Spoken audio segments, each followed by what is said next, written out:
അപ്പോൾ വിഷയം നോറയെ കുറിച്ചാണ് ഞാൻ കുറച്ച് കാര്യങ്ങൾ പറയുന്നത്. അപ്പോൾ റീസെന്റ് ഞാനൊരു വീഡിയോ കണ്ടതിൽ കൺഫ്യൂഷൻ റൂമിൽ പോയിട്ട് കരയുന്നു. ബിഗ് ബോസിനോട് പറയണം, ബിഗ് ബോസ് എനിക്ക് ആരോടും ഒന്നും സംസാരിക്കാൻ പറ്റുന്നില്ല, എന്നെ ഇവിടെ ആരും മനസ്സിലാക്കുന്നില്ല. വൈൽഡ് കാർഡ് വന്നതിന് ശേഷം എന്നെ പറ്റി ഓരോരുത്തർ ഓരോന്ന് പറയുന്നു, എനിക്ക് പറ്റുന്നില്ല, പിടിച്ചു നിൽക്കാൻ പറ്റുന്നില്ല എന്നെല്ലാം പറഞ്ഞുകൊണ്ട് പൊട്ടിക്കരയാണ് നോറ. ആദ്യം ഞാൻ ആ കാര്യത്തിൽ ഒന്ന് പറയട്ടെ. ആദ്യം ഈ ഡ്രാമയൊന്ന് നിർത്തുക. ഏത് ഈ കരച്ചിൽ നാടകം ഒന്ന് നിർത്തുക. ഇപ്പം നോറയുടെ വിഷയം ഇനി ഒറ്റയ്ക്ക് നിന്ന് കളിക്കുന്നു എന്നൊക്കെ കുറെ പേര് പറഞ്ഞിട്ടുണ്ട്. ആയിക്കൊള്ളട്ടെ, ഒറ്റയ്ക്ക് നിന്ന് കളിക്കാൻ തന്നെയാണ് വന്നിട്ടുള്ളതും ഈ വീട്ടിനകത്ത്. പിന്നെ ഈ കരഞ്ഞത് കൊണ്ട് കുറച്ച് സിമ്പതി നേടുക എന്നുള്ളതൊന്നും വേണ്ട. എല്ലാവരും അതുപോലെ തന്നെയാണ്. നോറയ്ക്ക് ജിൻഡോ പറയുന്ന സമയത്ത് നോറയ്ക്ക് ഒരു 4 ആളുടെ വായാണ്. ജിൻഡോയുടെ അടുത്ത് മാത്രമല്ല എല്ലാവരുടെ അടുത്ത് തിരിച്ചു പറയുമ്പോൾ 4 ആളുടെ വായാണ്. അതായത് അതില് ഇപ്പൊ ജാസ്മിനെ പോലുള്ളവർ തിരിച്ച് നോറ പറയുന്നതിന് ഓപ്പോസ് ചെയ്തുകൊണ്ട് പറയുകയാണെങ്കിൽ ഒന്ന് കുറേയൊക്കെ പിടിച്ചു നിൽക്കും, പിന്നെ കുറെ പോയി പൊട്ടിക്കരയും. അതേസമയം ജിൻഡോയാണെങ്കിൽ നോറ പറയുന്ന പോലെ ഒരുപക്ഷെ ജിൻഡോ പറഞ്ഞു നിന്നിരിക്കില്ല. അപ്പൊ കുറച്ചൊക്കെ സമാധാനമാണ്, സന്തോഷമാണ്. അഹഹഹ ഞാൻ അങ്ങനെ തറ പറ്റിച്ചു, ജിൻഡോയെ തറ പറ്റിച്ചു എന്ന രീതിയിലുള്ള ആറ്റിറ്റ്യൂഡുകൾ കണ്ടിട്ടുണ്ട്. കഴിഞ്ഞ ദിവസത്തെ നോമിനേഷനിൽ തന്നെ നാണമില്ലേ മാനമില്ലേ എന്നുള്ളതൊക്കെയാണ്. ഈ പറയുന്ന നാണവും മാനവും എന്നുള്ളത് നോറയ്ക്കുണ്ടോ? നമ്മൾ കാണുന്ന പ്രേക്ഷകര് ഇത് കണ്ടോണ്ടിരിക്കുന്നതാണ്. അപ്പൊ നാണമില്ലാത്ത, മാനമില്ലാത്ത, ഉളുപ്പില്ലാത്ത എന്നൊക്കെ പറഞ്ഞിട്ടാണ് നോമിനേഷനിൽ പറയുന്നത്. അപ്പൊ അത് ഞാൻ അപ്പൊ കഴിഞ്ഞ ദിവസത്തെ അത് കണ്ടപ്പോ തന്നെ ഞാൻ അതിനെ കുറിച്ച് പറയണം വിചാരിച്ചിട്ട് വേറെ വിഷയങ്ങളൊക്കെ ഉള്ളത് കൊണ്ട് ഞാൻ അതിനെപ്പറ്റി ഇട്ടില്ല. അപ്പൊ അപ്പൊ നമ്മൾ തിരിച്ച് ചോദിക്കേണ്ട ഒരു സംഭവമാണ്, ഇതേപോലത്തെ നാണോ മാനോ ഉളുപ്പൊന്നും നോറയ്ക്കുണ്ടോ? തിരിച്ചങ്ങോട്ട് ചോദിക്കാലോ. എന്താ നോറ കാണിക്കുന്നത്? നോമിനേഷനിൽ വന്ന ഈ ഡാം അങ്ങ് തുറന്നു, ഷട്ടർ തുറന്നു വിട്ടിട്ട് പിന്നെ അങ്ങ് കരച്ചില് മെഴുകലാണ്. ഈ വീട്ടില്, ഈ ബിഗ് ബോസ് വീട്ടിനകത്ത് എല്ലാവരും ഇൻഡിവിജ്വൽ ആയിട്ട് വന്നത് തന്നെയാണ്. ഇതിപ്പോ രശ്മിൻ ആരും സംസാരിക്കാനില്ല, എന്നെ ആരും കേൾക്കുന്നില്ല, എനിക്ക് സങ്കടമുണ്ട്, കുറച്ച് കാര്യം ഞാൻ പോയി പറയട്ടെ എന്ന് പറഞ്ഞ് ക്യാമറ നോക്കി പറഞ്ഞപ്പോൾ ബിഗ് ബോസ് വിളിക്കുന്നു, സംസാരിക്കുന്നു, ഒരു ആശ്വാസം കിട്ടുന്നു. ഇതിപ്പോ നോറ കണ്ടുപിടിച്ചിരിക്കണം, അവിടെ പോയി പൊട്ടിക്കരയുക. അപ്പോൾ ഇത് പ്രേക്ഷകർ കാണും. ബിഗ് ബോസിനടുത്ത് സംസാരിക്കുന്ന എന്തായാലും ലൈവ് പോകുമല്ലോ, സോ അത് കാണും. അപ്പോൾ ഈ നോമിനേഷനിൽ വരുമ്പോൾ മാത്രം എന്തിനാണ് ഈ ഡ്രാമ? എന്നിട്ട് ആരോടും എനിക്ക് സംസാരിക്കാൻ പറ്റുന്നില്ല. ആരോടും സംസാരിക്കാൻ പറ്റാത്തത് ഈ കഴിഞ്ഞ 2 ആഴ്ചത്തെ കാര്യം നോക്കൂ. നോറയുടെ വിഷയത്തിൽ നന്ദിനി കുട്ടിയായിട്ട് വന്നപ്പോൾ ഏറ്റവും കൂടുതൽ ലാലേട്ടൻ സ്പേസ് കൊടുത്തപ്പോൾ അവിടെ സംസാരിച്ചെന്താണ്? കൊഞ്ചല്, കൊഴയില്, എന്തൊക്കെയാണ് സംസാരിക്കുന്നത്. അത് ആ താളത്തിനൊത്ത് നോറയുടെ എന്താ പറയാ, ആ ഒരു കുട്ടിത്തം പോലെയുള്ള ആക്ഷൻസിന് ആ ഒരു താളത്തിനൊത്ത് തന്നെ നോറ പറയട്ടെ എന്ന് പറഞ്ഞ ലാലേട്ടന് എത്ര സമയം ഒരു കണ്ടസ്റ്റന്റിന് കൊടുക്കാത്ത അത്രയും സമയം നന്ദിനി കുട്ടിയായിട്ട് വന്ന ആ സമയത്ത് ആരും പോസ് ചെയ്യിപ്പിച്ചു. അതെന്തൊക്കെയോ പറയാനുള്ളത് പറഞ്ഞില്ല.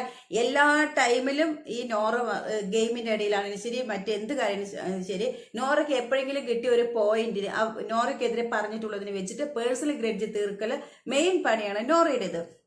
സോ ടാസ്ക് കിട്ടിയപ്പോഴും അത് തന്നെയായിരുന്നു. അപ്പൊ അതിനാരൊക്കെയോ പോസ് ചെയ്തെന്നും പറഞ്ഞ്, ഇപ്പൊ പവർ ടീം പോസ് ചെയ്തെന്നും പറഞ്ഞ് ഇപ്പൊ ലാലേട്ടൻ വന്നിട്ട് അതങ്ങ് ഓണാക്കി കൊടുത്തു. പറയാനുള്ളത് മുഴുവൻ പറയുന്നു പറഞ്ഞ് അന്ന് അത്രയും സമയം കൊടുത്തപ്പോ എന്താണ് അവിടെ കൊഞ്ചുന്നു, കുഴയുന്നു, അങ്ങനെ കിട്ടുന്ന സമയം മുഴുവനും അതിനൊക്കെ ലാലേട്ടൻ കൊടുത്തല്ലോ അല്ലെ?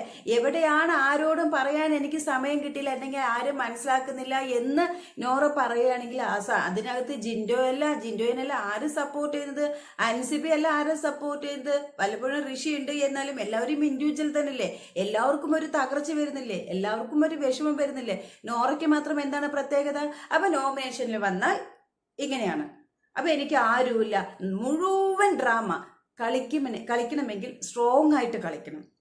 അല്ലാതെ നോമിനേഷനിൽ വരുന്ന സമയത്ത് എനിക്ക് ആരുമില്ല എന്ന് പറഞ്ഞിട്ട് ഷട്ടർ തുറന്നു വിട്ടിട്ട് ഈ കണ്ണിൽ പൊടിയിടുന്നതിനേക്കാൾ നല്ലത് കളിക്കാൻ പറ്റില്ലെങ്കിൽ ഇവിടുന്ന് ഇറങ്ങി പോകുന്നതാണ് നല്ലതെന്ന് ഇത് എന്റെ അഭിപ്രായമാണ് കേട്ടോ.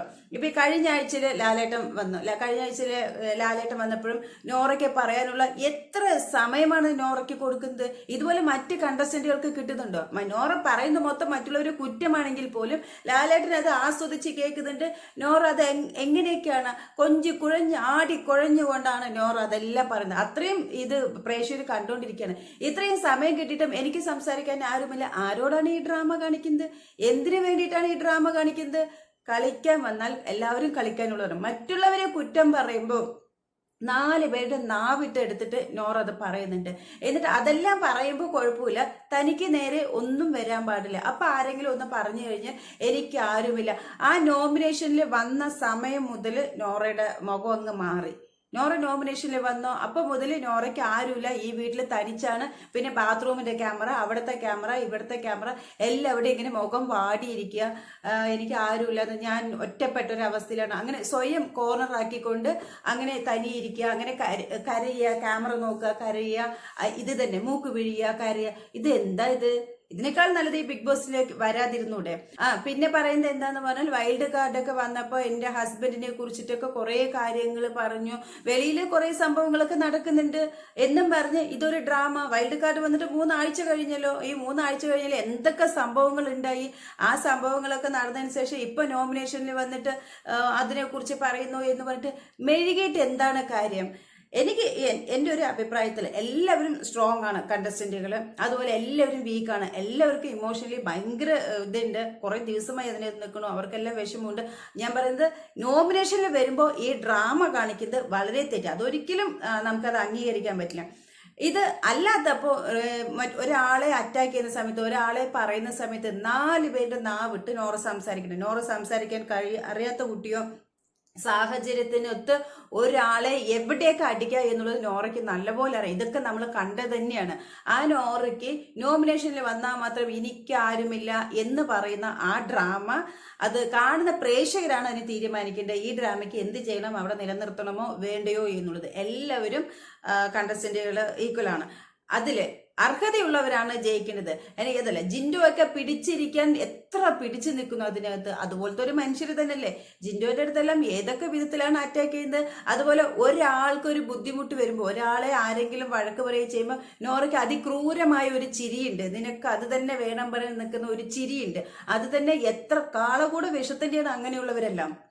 നമുക്ക് ഈ നേരിട്ട് പൊട്ടിത്തെറിക്കുന്നവരെ ഒരുപക്ഷെ വിശ്വസിക്കാം, പക്ഷെ മറ്റൊരാൾക്ക് ഇതുപോലെ ഒരാൾ പറയുമ്പോൾ അപമാനപ്പെടുന്നു അല്ലെങ്കിൽ ചീത്ത കേൾക്കുന്ന സമയത്ത് ഒരു ആക്കിയ ഒരു ചിരിയുണ്ട് നോറയുടെ. നിനക്ക് അത് തന്നെ വേണമെന്നുണ്ട്. അങ്ങനെയുള്ള ഒരു വിഷമാണ് നോറ. എനിക്ക് അങ്ങനെ തോന്നിയിട്ടുണ്ട് പല ഇതിലും. ഗെയിം ഒറ്റയ്ക്ക് നിന്ന് കളിച്ചാലും ശരി, ഇതിനേക്കാളും അന്തസ്സയും എത്രയോ ഇതുണ്ട് അൻസിബ. എങ്കിൽ പിന്നെ അതിന് എത്രയോ മടങ്ങ് വാലിഡ് ആണ് അൻസിബയ്ക്ക് അവിടെ നിൽക്കാനുള്ള സ്ഥാനം. എന്ന് വെച്ചാൽ ഒരു നോമിനേഷനിൽ വന്ന് അതിൻ്റെതായ രീതിയിൽ ഫേസ് ചെയ്യണം. എനിക്ക് എവിടെയാണ് നെഗറ്റീവ് അത് പോസിറ്റീവാക്കി മാറ്റി ഗെയിമിൽ കോൺസെൻട്രേറ്റ് ചെയ്യണം. അല്ലാതെ എല്ലാവരും കൺഫ്യൂഷൻ റൂമിൽ പോയിട്ട് കരയണു എന്ന് പറഞ്ഞ് വീണ്ടും അവിടെ പോയിട്ട് മോങ്ങി പ്രേക്ഷകരെ പറ്റിക്കാനുള്ള ഏർപ്പാട്. ഓൾറെഡി പ്രേക്ഷകരെ ഇങ്ങനെ പറ്റിച്ചുകൊണ്ടാണ് ഇരിക്കുന്നത്. അതിൻ്റെ ഇടയിൽ കൂടെ ഇതും കൂടെ ചെയ്യുന്നതിനോട് എനിക്കെന്തോ യോജിപ്പില്ല.